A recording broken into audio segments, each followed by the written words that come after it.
ఈరోజు మనుషులు భయపడే కానీ ఎవ్వరూ తప్పించుకోలేని ఒక భయంకరమైన సత్యం గురించి మాట్లాడుకుందాం. ఒక మనిషి చనిపోయి ఈ లోకాన్ని విడిచిపెట్టినప్పుడు అసలు ఏమవుతుంది? దీనికి సమాధానం సమాజం చెప్పే మాటల్లో లేదు, సినిమాల్లో చూపించే కట్టు కథల్లో లేదు. ఒక వ్యక్తి చనిపోయినప్పుడు ఫంక్షన్లలో వచ్చి ఆయన ఆత్మకు శాంతి కలగాలి అని ఓదార్పు కోసం చెప్పే మాటల్లో అస్సలు లేదు. దేవుని వాక్యం ఏం చెబుతోంది? ఎందుకంటే ఈ వీడియో చూస్తున్న ప్రతి ఒక్కరూ ఒకరోజు ఈ లోకాన్ని విడిచిపెట్టాల్సిందే. ఒకరోజు మన గుండె చప్పుడు ఆగిపోతుంది, ఒకరోజు మన చివరి శ్వాస గాలిలో కలిసిపోతుంది. ఆ రోజు మన బంధువులు రావచ్చు, మన కోసం కన్నీళ్లు కార్చవచ్చు, మన శరీరాన్ని మట్టిలో కప్పెట్టవచ్చు. కానీ అసలైన ప్రశ్న ఏమిటంటే, శరీరం మట్టిలో కలిసిపోతే నీ ఆత్మ ఎక్కడికి వెళ్తుంది? చావు అనేది ముగింపు కాదు స్నేహితులారా. మనిషి అంటే కేవలం రక్త మాంసాలు మాత్రమే కాదు. దేవుని వాక్యం స్పష్టంగా చెబుతోంది, దేహము మట్టిలో కలిసిపోయినా ఆత్మ బ్రతికే ఉంటుంది. ఆ ఆత్మ దేవుని ముందు రెండు స్థితుల్లో నిలబడాలి. ఒకటి, యేసుక్రీస్తు రక్తంతో కడగబడిన పవిత్రుడిగా, లేదా యేసుక్రీస్తుని తిరస్కరించినందుకు దేవుని తీర్పు కోసం ఎదురుచూసే పాపిగా. పాత నిబంధనలో ఒక గొప్ప భక్తుడున్నాడు. అతని పేరు యాకోబు.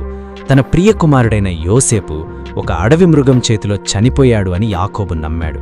తన కుమారులు యోసేపు యొక్క రక్తపు అంగీని తెచ్చిచ్చినప్పుడు ఆదికాండం 37వ అధ్యాయం ప్రకారం యాకోబు తన బట్టలు చింపుకొని గోనెపట్ట కట్టుకుని ఎన్నో రోజులు ఏడ్చాడు.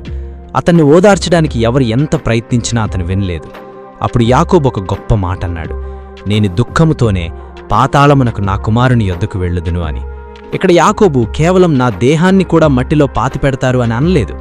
అతను మరణించిన తర్వాత ఉన్న ఒక లోకం గురించి మాట్లాడుతున్నాడు. హీబ్రూ భాషలో దాన్ని షియోల్ అంటారు. పాత నిబంధనలో షియోల్, క్రొత్త నిబంధనలో హేడీస్ అని పిలువబడే ఆ లోకం కంటికి కనిపించని మృతుల లోకం. యోసేపు చనిపోయి మట్టిలో కలిసిపోయి అసలు ఉనికిలోనే లేడు అని యాకోబు అనుకోలేదు. నా కుమారుడు ఒక చోట ఉన్నాడు, మరణించిన తర్వాత నేను అక్కడికే వెళ్తాను అని బలంగా నమ్మాడు. బైబిల్ ఎక్కడా కూడా మరణంతో మన ఉనికి నాశనమైపోతుంది అని చెప్పలేదు. చావు అనేది ఒక శూన్యంలోకి వెళ్లే తలుపు కాదు, అది నిత్యత్వంలోకి తీసుకెళ్లే తలుపు. ఈరోజు చాలామంది కళ్ళు మూసుకొని చనిపోతే ఏమీ ఉండదులే అనుకుంటున్నారు. కాని వాక్యం ఏం చెబుతుందంటే, దేహం సమాధిలో పెట్టబడుతుంది, కానీ ఆ వ్యక్తి మాత్రం అక్కడ ఉండడు. ఇక్కడే దేవుని వాక్యం మనకొక భయంకరమైన హెచ్చరిక చేస్తోంది. ఎందుకంటే మరణం తర్వాత దేవుడిచ్చే ఆదరణ మాత్రమే కాదు, మరణం తర్వాత దేవుడిచ్చే శిక్ష కూడా ఉంది. లోకంలో నరకం గురించి అత్యంత కటువంగా మాట్లాడింది ఎవరో తెలుసా? సాక్షాత్తు ప్రేమ స్వరూపైన యేసుక్రీస్తు. ఆయన నరకం గురించి ఏదో సరదాగా చెప్పలేదు. నిన్ను ప్రేమిస్తున్నాడు కాబట్టి ఆయన హెచ్చరించాడు. నీ కన్ను నిన్ను పాపం చేయిస్తే దాన్ని పీకిపారే, నీ చెయ్యి నిన్ను పాపం చేయిస్తే దాన్ని నరికే. ఎందుకంటే నరకాగ్నిలో పడడం కంటే ఒక అవయవం లేకుండా పరలోకం వెళ్లడం మేలు అన్నాడు. అంటే నిజంగా మన శరీర అవయవాలు నరుక్కోమని కాదు, ఆ నరకాగ్ని అంత భయంకరమైనది. ఈ లోకంలో నువ్వు అనుభవిస్తున్న ఏ పాపపు సుఖమైనా సరే నీ ఆత్మను పోగొట్టుకునేంత విలువైనది కాదు.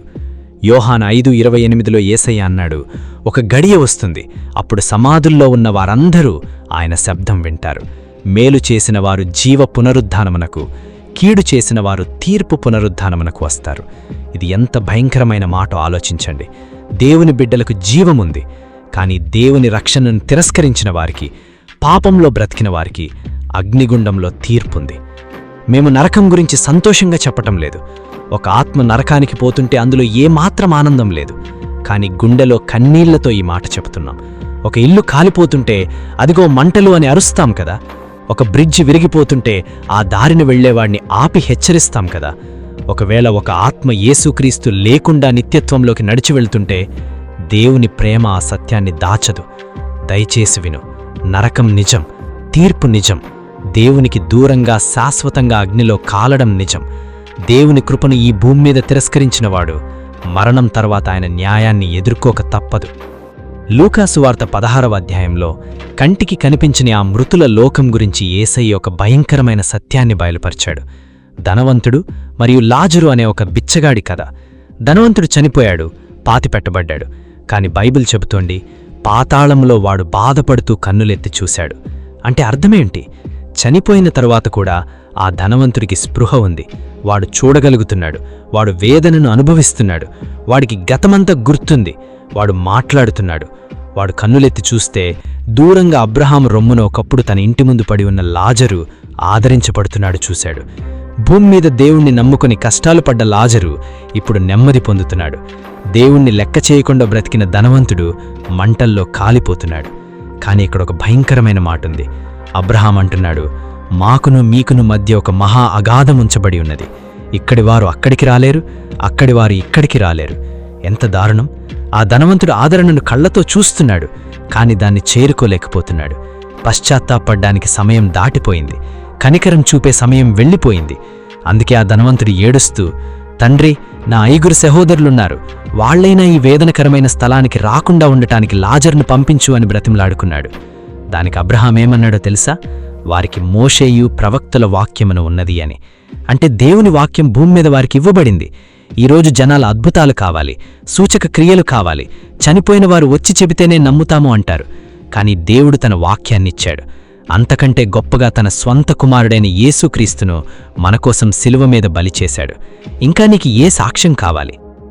కాని దేవుని వాక్యం కేవలం హెచ్చరికతో ఆగిపోవట్లేదు, అదొక గొప్ప నిరీక్షణనిస్తోంది.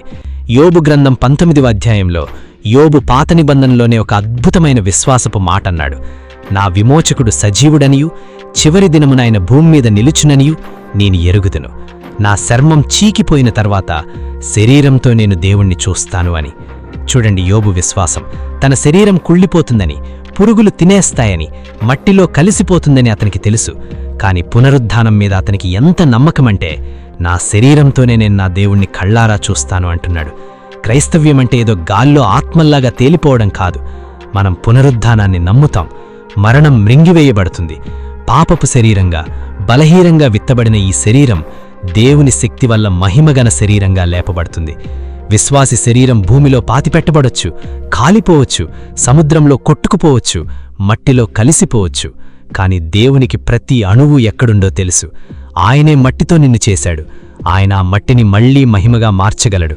విశ్వాసి శరీరం నిద్రపోతుంది, కాని ఆత్మ క్రీస్తుతో ఉంటుంది.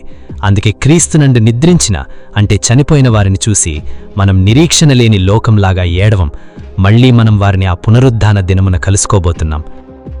కాని యేసుక్రీస్తును నమ్ముకోని వారి పరిస్థితి ఏమిటి? ఇక్కడే నా గుండె బద్దలవుతోంది. బైబిల్ రక్షణ లేని వారికి ఎలాంటి ఆదరణ ఇవ్వలేదు. మనుష్యులు ఒక్కసారే మృతి పొందవలసిన నియమింపబడెను, ఆ తరువాత తీర్పు జరుగును. మరణం తర్వాత సెకండ్ ఛాన్స్ లేదు. దేవునితో బేరమాలే అవకాశం లేదు. నీ జీవితంలో నువ్వు తీసుకునే నిర్ణయమే నీ నిత్యత్వాన్ని శాసిస్తుంది. దయచేసి నీ ఆత్మతో ఆడుకోకు. తర్వాత దేవుణ్ణి నమ్ముకుంటానులే అని అనకు. ఆ తరువాత అనేది వస్తుందో రాదో ఎవ్వరికీ తెలీదు. నేనింకా యవ్వనస్తుణ్ణి కదా అని అనకు. యవ్వనస్తులు చనిపోవడం లేదా? నేను ప్రతి ఆదివారం చర్చికి వెళ్తున్నాను కదా అని సరిపెట్టుకోకు. ఇస్కరియోతు యూదా యేసయ్య పక్కనే నడిచాడు, కాని నరకానికి పోయాడు. చర్చిలో ఉన్నంత మాత్రాన, పాటలు పాడినంత మాత్రాన పరలోకం వెళ్ళవు. నువ్వు క్రొత్తగా జన్మించావా? అదే అసలైన ప్రశ్న. ఈరోజు దేవుని కృప నీకోసం ఎదురుచూస్తోంది. పాతాళం ఎలా ఉంటుంది, పరలోకం ఎలా ఉంటుంది అని మొత్తం తెలిస్తేనే నేను నమ్ముతాను అని అనకు. సిలువ మీదున్న దొంగకు బైబిల్ అంతా తెలియదు. వాడు కేవలం యేసయ్య వైపు చూసి, ప్రభువా, నీవు నీ రాజ్యంలోనికి వచ్చినప్పుడు నన్ను జ్ఞాపకం చేసుకొనుము అన్నాడు. అంతే. యేసయ్య అన్నాడు, నేడు నీవు నాతో కూడా పరదైసులో ఉందువు అని. ఎంత గొప్ప కృప, ఎంత గొప్ప దేవుడు! గుండె లోపల నుంచి, దేవా, పాపినైన నన్ను కరుణించు అన్ను అడిగితే ఆయన నిన్ను త్రోసివేయడు. మరణం నీ ముందున్నా ఆయన మరణాన్ని జయించిన దేవుడు. దేహం నిద్రపోతుంది, కాని విశ్వాసి ఆత్మ ఎన్నటికీ చనిపోదు. నా ప్రియ సహోదరీ సహోదరుడా, ఒకవేళ ఈ రాత్రి నీ ప్రాణం పోతే నువ్వు దేవుని ముందు నిలబడ్డానికి సిద్ధంగా ఉన్నావా? ఈరోజే, ఇప్పుడే యేసయ్య దగ్గరికి రా. నీ పాపాలను ఒప్పుకో. నాతోపాటు ఈ ప్రార్థన చెయ్యి. యేసయ్య, నేను పాపిని. మరణం తర్వాత భయంకరమైన తీర్పున్నది నేను తెలుసుకున్నాను. నేను ఆ నరకాగ్నిలో పడకుండా నీ శిలువ రక్తంతో నన్ను కడుగు నాయనా. ఈరోజే నా హృదయంలోకి రా. మరణం ఎప్పుడొచ్చినా భయపడకుండా నేను నిత్య జీవంలోకి ప్రవేశించేలా నా ఆత్మను కాపాడు. నీ రాకడ కొరకు నన్ను సిద్ధపరచు. ఆమెన్. నా ప్రియమైన స్నేహితులారా, ఈ ప్రార్థన మీరు మనస్ఫూర్తిగా చేసి ఉంటే, మీ ఆత్మని యేసయ్యకు అప్పగించి ఉంటే, కమెంట్స్లో నా ఆత్మ నీ చేతుల్లో ఉంది ప్రభువా అని టైప్ చేయండి. దేవుడు మీకు నిత్య జీవమును దయచేసి ఆ పునరుద్ధాన దినము కొరకు సిద్ధపరచునుగాక. God bless you. strength in grace. It's all about Jesus.